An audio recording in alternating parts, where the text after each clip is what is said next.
네, 강프로입니다. 자, 한미반도체 보겠습니다. 자, 일단 금요일 날 1.15% 하락해서 끝났습니다. 자, 그리고 여기 62평을 돌파하는데 한 번에 돌파하고 올라가기라는 조금 좀 어렵습니다. 자, 그래서 이쪽 구간에서 제가 4월 말에도 이야기를 드렸었던 부분이 있죠. 물량 소화, 그렇죠? 매물 소화 과정을 거쳐야 된다. 그 매물 소화 과정을 지금 보내고 있는 거고, 지금은 바닥을 찍고 올라와서 뭐가 나왔죠? 62평 저항을 받고 나서 이제 22평이 돌려 세울 정도. 여기 보시면 슬쩍 이렇게 방향성을 나타내고 있는 부분이 보입니다. 자, 간단하게 보시면 돼요. 직전 20일 정도의 움직임을 보면 어때요? 상승 방향으로 가고 있죠. 그러면 20일 동안의 가격대가 높아지고 있는 것이 됩니다. 그러면 그 위로 올라갈 수 있는 준비는 지금 마련이 되어 있다. 물론 여기 97,000원 정도, 대략 한 10만 원 정도에서 저항 구간이 한 번 더 발생을 할 겁니다. 근데 이 구간도 동일하게 진행이 된다. 즉 정배열로 전환되는 그 시간적인 부분이 필요한 거지, 지금 상황에서 뭐 문제가 있다, 상황이 바뀐다, 이런 부분 전혀 아니에요. 그리고 특히나 그런 부분들에 대해서 생각을 하실 겁니다. 하이닉스와의 관계, 뭐 이런 부분들은 어떻게 문제가 될까, 이런 생각을 하실 텐데, 자, 장담컨대 한미반도체가 갑입니다. 자, 그리고 무엇보다 하이닉스에서 한미반도체 쪽으로 들여오고 있는 TC 본딩 장비를 만약에 끊어버리잖아요. 그러면 하이닉스 쪽이 문제가 되는 거지, 한미반도체 쪽하고는 사실상 문제가 없다. 어디서 볼 수 있느냐, 그런 부분들을 자, 생각해 보세요. HBM이 엄청난 수요로 나가고 있었을 때, 그 첫 번째 시작이었었던 23년도 초반에 AI 붐이 일었을 때, 이때 당시에 하이닉스만 HBM 생산이 가능했었습니다. 여기서 갑자기 마이크론이 뛰어들기 시작해요. 근데 마이크론이 딱 뛰어들었을 때 한마디를 딱 남깁니다. 한미라고 밝히진 않았지만 한국의 장비 업체와 만나고 난 이후에 마이크론에서 HBM을 성공을 했다. 왜 이게 어렵게 다들 보이느냐. 그리고 삼성전자에서도 성공을 했죠. 근데 왜 뒤처져 있는 것이냐. 이 부분은 이것만 보면 알 수 있어요. 자, 기본적으로 층을 쌓아요. 층을. 그렇죠? 층을 쌓게 되는데, 이 층을 쌓는 이 과정에서 보면 붙어 있잖아요. 그렇죠? 붙어 있으면서 대역폭이라고 합니다. HBM이라는 게 하이 비트레이트예요. 그러면 높은 대역폭이라는 소리입니다. 그럼 뭐예요? 여기다가 층을 쌓아가지고 이 직접적으로 가장 가깝게 데이터가 다닐 수 있는 공간을 적층 구조로 만드는 거예요. 그럼 이게 어떤 문제가 발생할까요?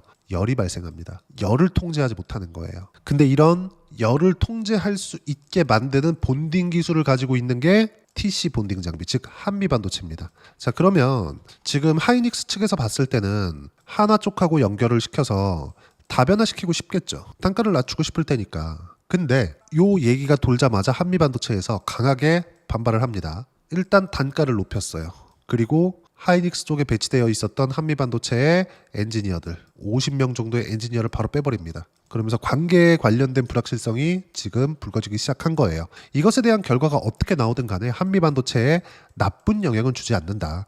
한미반도체 그 주주분들이라면 다들 알고 계실 겁니다. 삼성전자와 관계가 안 좋은 거, 그리고 그건 삼성전자가 잘못해서 형성된 관계라는 거. 삼성전자는 워낙에 1등을 오래 하다 보니까 갑질하는 갑질을 많이 해왔죠. 아니, 갑질 같은 갑질을 많이 해왔겠죠. 근데 우리가 여기서 볼 수 있는 부분 하나예요. 한미반도체 같은 경우에는 지금 오히려 하이닉스에 묶여있는 것보다 하이닉스 플러스 그리고 삼성전자 그리고 마이크론까지 다변화시키는 게 훨씬 더 좋다. 근데 이런 상황에서 이런 얘기가 나옵니다. 대만 언론, 한미반도체 TC 본드 중국 공급길이 막혔다. 한미 답을 드릴 수 없다고 실제 발표한 내용입니다. 자, 미국에서 중국 쪽에 대한 규제를 바이든 때도 그렇고 지금 트럼프 때도 그렇고 계속해서 하고 있죠. 왜 그럴까요? 기술 통제를 하기 위해서입니다. 이런 조치 자체가 저는 좋다고 생각하진 않아요. 계속해서 중국 쪽으로 들어가게 되면, 그렇죠? 저는 HBM을 포함해서 아니면 뭐 GPU나 이런 부분들이 계속해서 들어가게 되면 그냥 있는 거 쓰지 개발에 대한 부분을 이렇게 박차를 가할 거라고 생각하지 않거든요. 오히려 이렇게 뭔가 수출하는 그 길을 막아놓은 게 생태계를 키워주는 꼴이 되는 게 아닌가. 어차피 소프트웨어는 하나에 통합돼서 돌아갈 텐데 이걸 만드는 방식 자체가 쿠다, 즉 엔비디아 생태계에서 돌아가는, 즉 쿠다 생태계에서 형성이 되게 만들어 놓는 게 훨씬 더 통제하기 쉽지 않을까? 전 이렇게 생각하거든요. 근데 뭐 이렇게 계속 하고 있으니까. 근데 우리가 이걸 보셔야 돼요. 바이든 때도 그렇고 트럼프 때도 그렇고 계속해서 통제를 하고 있잖아요. 그래서 22년도에 한미 반도체가 중국향 수출 비중은 24%입니다. 그리고 23년도에도 계속해서 감소하고 있었고요. 24년도에도 감소했습니다. 물론 한미반도체에서 정확하게 발표를 안 했어요. 중국 쪽으로 어느 정도까지 나오는지. 근데 22년도까지는 발표를 했는데 이때까지는 실제 24% 정도의 수출 비중을 가지고 있었다는 점. 즉 많지 않다는 거죠. 그러면 23년도부터는 계속해서 수출 비중이 낮아지고 있는 상황에서 시세를 보면 어떻습니까? 그렇죠? 만 원부터 20만 원까지 폭발적인 상승세가 나왔다. 이런 부분들에 대해서 우리가 봐야 돼요. 왜 이렇게 상승이 나올까요? 주가는 선반영하니까. 언제? 실적이 좋을 때가 아니라 좋아질 것 같을 때. 그러면 지금 뭐예요? 실적이 앞으로 좋아질 것 같을 때 플러스 실적 확인 과정도 끝났다. 자, 무슨 얘기냐면 23년도 한 해만 보더라도 만 원부터 시작해서 6만 원 정도까지 6배 정도 주가 상승이 나왔죠. 그리고 나서 6만 원부터 19만 원 정도 되니까 3배 이상의 추가 상승이 나왔습니다. 바닥부터 따지면 만 원부터 19만 원 정도 되니까 20배 정도의 주가 상승이 나온 건데 우리가 여기서 볼 수 있는 부분이 뭐냐? 실적이 좋아졌었던 부분이 24년도입니다. 무슨 얘기냐면 19만 원이었었던 작년 2분기 주가보다 지금 주가 있죠. 지금 주가가 실적이 더 좋은데 가격은 더 낮게 형성이 되어 있다는 거죠. 근데 오히려 23년도의 실적을 보면 개판이에요. 왜 이럴까요? 실적 한번 보면서 이야기를 드리죠. 자, 내용 보세요. 23년도 실적 어떻습니까? AI가 개화되던 딱 그 시기죠. 한미반도체 폭발적으로 상승하던 딱 그 시기죠. 근데 실적 어때요? 340억. 1년치 실적입니다. 그 전에는 1100억. 그 전에는 1200억. 그 전에는 600억이에요. 무슨 얘기냐면 1년, 2년, 3년 전 이하로 백한 거예요. 상황이 이렇다. 그리고는 실적이 좋아지고 22년도에 뭐가 있었죠? 인플레이션, 금리 인상, 수요 둔화 이렇게 된 겁니다.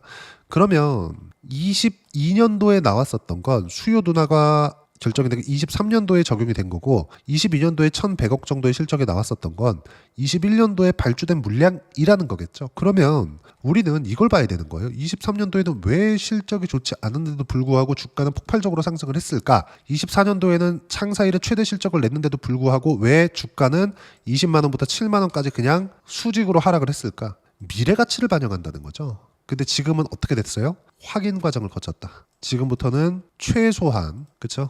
25년 예상치 4천억, 26년 예상치 6천억, 27년 예상치 6,700억. 그렇죠? 최소한 6천억 정도의 영업이익이 나올 때까지는 주가가 7만 원이 바닥이라는 겁니다. 그러면 지금은 먼저 봐야 되는 부분이 있겠죠. 뭘 봐야 되는지 우리는 신고가, 가격이 먼저 반영하는 겁니다. 여기가 바닥입니다. 앞으로 AI 대박 날 거예요. 이걸 보는 게 아니라 AI가 딱 터지기 시작하네. 뭐가 움직이는지 확인하자. 확인했죠? 그리고 나서 신고가 이쪽 구간에서 다시 매매 이렇게 가는 겁니다.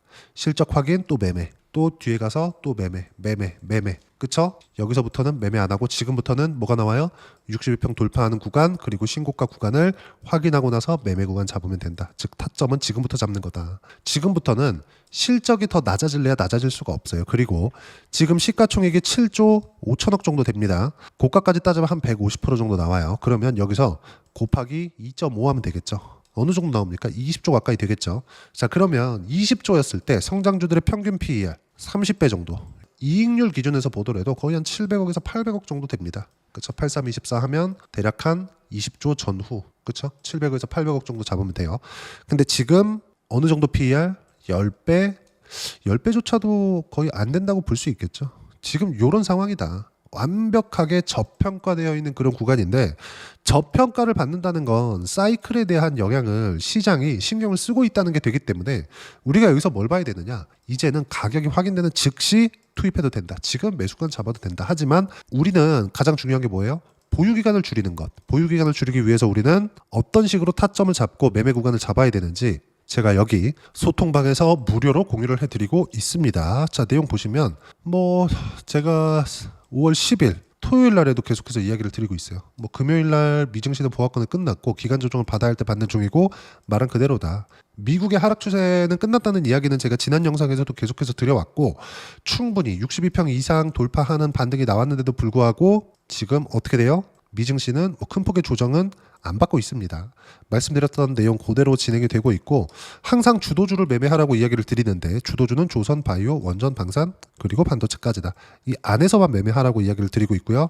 그리고 보유 종목 관련돼서도 제가 이렇게 어떻게 타점을 잡고 보유 기간을 잡아야 되는지 제가 충분히 이야기 드리고 있으니까 소통방에 와서 배우시면 되고요. 소통방은 구독과 좋아요 눌러주시면 무료 입장 가능하고요. 댓글도 하나씩 달아주시고 입장 링크는 여기 010-8713-1916으로 구독이라고 문자 보내주시면 소통방 입장 링크 순차적으로 공유를 해드리도록 하겠습니다. 자, 철저하게 가격 위주로 보셔야 되고 가격 외적인 다른 부분은 보시면 안 됩니다. 그러면 가격만 보는 소통방에서 진행하는 내용을 그대로 따라서 했을 때 어느 정도까지 수익을 낼 수 있는지 그 부분은요. 자, 실제 제가 매매한 내용을 가지고 이야기 드릴게요. DI입니다. 하이닉스 그리고 삼성전자가 강세를 보였을 때 DI, HBM 장비입니다. 이것도 어때요? 신고가 매매한 결과 25%, 14% 내려오면 계속해서 수익 구간 충분히 만들어내고 있죠. 자, 최근에 ABL 바이오 같은 경우에도 강한데 시세가 나오는 구간 언제요? 신고가. 지금 한미반도체도 반등을 기다리세요. 이렇게 이야기를 드리는 게 요것 때문에 그렇습니다. 최소한 62평 정도는 돌파해야 되고 62평을 한번 수렴했다는 건 돌파한다는 것이나 마찬가지입니다. 그러면 이 구간에서 이런 식으로 매매를 했을 때 어느 정도 67% 한미반도체가 지금 가격이 반등 나오면 충분히 이런 정도의 수익 구간을 만들 수 있다는 거죠. 이 모든 내용들을 소통방에서 무료로 공유를 해드리고 있으니까 구독과 좋아요 눌러주시고 댓글 하나씩 달아주시고요. 입장 링크는 여기 010-8713-1916으로 구독이라고 문자 보내주시면 소통방 입장 링크 순차적으로 공유를 해드리도록 하겠습니다. 자, 그러면 소통방에서 진행하는 내용들 이렇게 60%씩 70%씩 수익을 내기 위해서 이론상으로는 뭘 봐야 되는지 그 부분은요. 여기 한미반도체의 단기 보유 전략, 가격 전략 두 가지인데 단기는 2주입니다.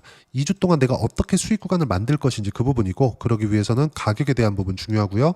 가격에 대한 이해가 되었을 때 주도주, 신고가 두 가지 내용에 대한 판단이 될 텐데 이 두 가지 내용 모두 무료로 공유를 해드리도록 할 테니까 구독과 좋아요 눌러주시고요. 여기 010-8713-1916으로 한미반도체라고 문자 보내주시면 단기 가격 전략 함께 공유해드리도록 하겠습니다.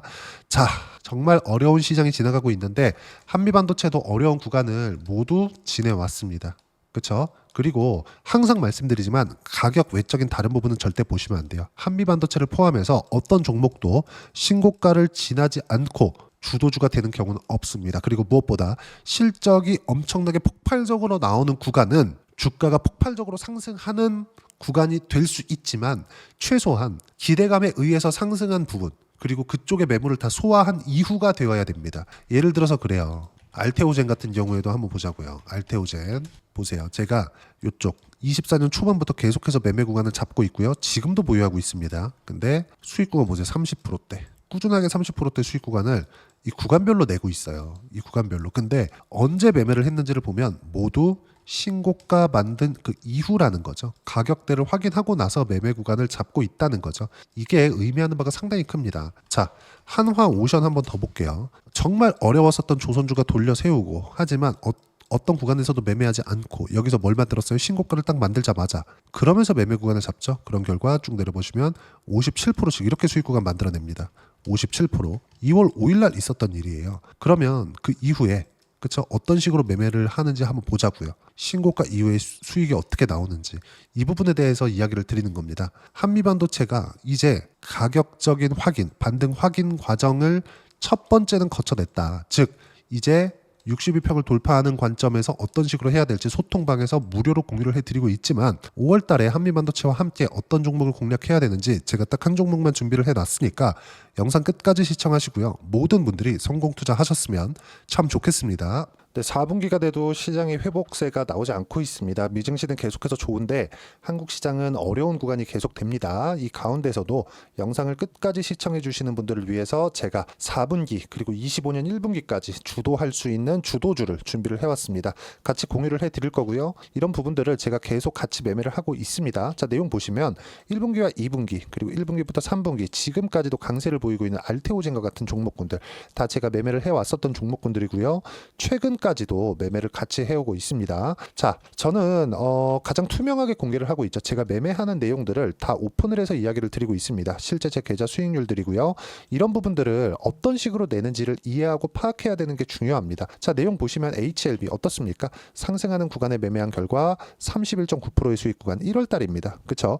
이걸 제가 5월 달까지 매매를 꾸준하게 해왔고 마지막 매매는 6월 달에 끝냈습니다. 하한가 두 방을 피하고 다시 마지막에 그쵸 20% 정도 수익 구간까지 이 부분도 확인시켜 드릴게요. 알테오젠 같은 경우에는 여기 5월과 6월 달에 매매한 내용인데 매수 타점을 2번 잡았죠. 그리고 매도를 4번 잡은 결과 33%의 수익 구간 한 군데에서만 이렇게 나온 거고 이 부분을 다시 한번 확인해 보면 자 알테오젠을 한번 쳐보겠습니다. 알테오젠 딱 쳐보면 제가 여기 2월과 3월 달 그리고 5월과 6월 달 그리고 9월 달까지 매매 구간을 꾸준하게 만들어 왔죠. 여기서 눌림목 구간을 한번 더 준다면 다시 매수 구간을 잡을 예정이지만 지금은 4분기 그리고 내년 1분기까지 주도주가 어떻게 형성이 되는가 그리고 어떤 종목을 잡아야 되는가 그 부분이 중요하니까 그 부분에 대해서 이야기를 드리도록 하겠습니다. 자, 내용 보시면요. 이 내용을 모두 수렴하고 있어야 된다. 이 세 가지 내용만 갖춰져 있으면 주식시장에서 나 혼자 나 스스로도 꾸준하게 수익이 나는 주도주를 잡아낼 수가 있습니다. 자, 내용 보시면 8월 5일날 시장 폭락이 나왔죠. 미국의 경기 침체 우려감이 불거지면서 시장이 폭락이 나왔는데 그 시장 폭락 구간 안에서도 가장 강했었던 업종이 뭔가 이 부분을 체크를 해보셔야 되고요. 그리고 실적에 대한 부분은 미래가치가 들어가야 되지만 이건 너무 당연하게 들어가야 되는 겁니다. 미래가치가 좋아지는 부분. 근데 지금까지 실적이 조금 더 좋겠죠. 전 지금 당장의 실적은 그렇게 중요하게 보진 않는데 이번에 준비해온 종목은 지난 3개년 연속 순수익이 증가했다는 점 주목해서 봐야 되겠고요. 그리고 가장 중요한 점 수급이죠. 그래야 단기간에 수익을 낼 수 있겠죠. 이건 뭐냐? 저점 매집봉이 꾸준하게 나오고 있는가? 외국인들의 미친 매집이 나오고 있는가? 이런 부분인데 이 종목이 뭐냐? 제가 이렇게 차트로 준비를 해왔습니다. 자, 내용을 간단하게 보셔야 돼요. 폭등 전에 꾸준하게 매집봉이 나오는가? 그리고 시장 폭락 즉 시장보다 강한 움직임을 보이고 있는가. 여기가 8월 달입니다. 8월 달에 똑같이 폭락이 나왔지만 회복하는 과정에서 빠르게 회복 구간을 만들어냈죠. 제가 종목만 띡 던져드리는 게 아니라 아까 전에 말씀드렸었던 대로 여기 소통방에서 어떻게 대응하는지 그리고 어떻게 가격대를 잡아야 되는지 이런 부분까지 제가 함께 공유를 해드리고 있으니까 이 내용 확인해 보시면 됩니다. 시장에서 강한 종목은 제가 모두 참여해서 매매를 하고 있다고 보시면 됩니다. 자, 그런데도 불구하고 제가 왜 15에서 30%냐? 구간별로 달라진다는 거죠. 그렇죠? 내가 정확하게 바닥에 잡아서 이쪽에서 팔고 나올 수 없다. 그렇기 때문에 이런 부분을 이해하는 부분이 필요합니다. 그렇기 때문에 제가 여기 소통방에서 책임감을 가지고 운영을 하고 있다는 점. 자, 그러면 이 내용이 1분기와 2분기는 HLB, 1분기부터 3분기까지는 알테오젠, 그리고 4분기부터 25년 1분기까지 그렇죠. 이 종목을 준비해 왔으니까 받아가셔서 모든 분들이 수익을 내셨으면 좋겠고요. 이 내용은 여기 010-8713-1916으로 주도주라고 문자 보내주시면 제가 여기 소통방 초대와 함께 4분기 주도주 함께 공유를 해드리도록 하겠습니다. 시장이 너무 어렵습니다. 이 어려운 상황 속에서도 정말 꾸준하게 수익을 내기 위해서는 주도주 내용을 반드시 파악을 하셔야 되고 이 주도주를 가지고 매매를 하시면 충분하게 수익 구간을 만들 수 있습니다. 허황되게 50%, 100% 이런 식으로 이야기 드리지 않습니다. 그리고 이 내용을 꾸준하게 내가 실현시켜 갈 수 있는가 이런 부분이 너무 중요합니다. 이 내용에 대해서도 제가 소통방에서도 이야기를 드리겠지만 이 종목 딱 받아가셔서 한번 경험해 보시면 완벽하게 주도주 매매만 하실 수 있을 거니까 이 내용 010-8713-1916으로 주도주라고 문자 보내주시면 제가 소통방 초대와 함께 주도주를 확인시켜 드리도록 하겠습니다. 타점이나 그런 부분까지 함께 제가 공유를 해 드릴 테니까 받아가셔서 충분한 수익 내셨으면 좋겠습니다.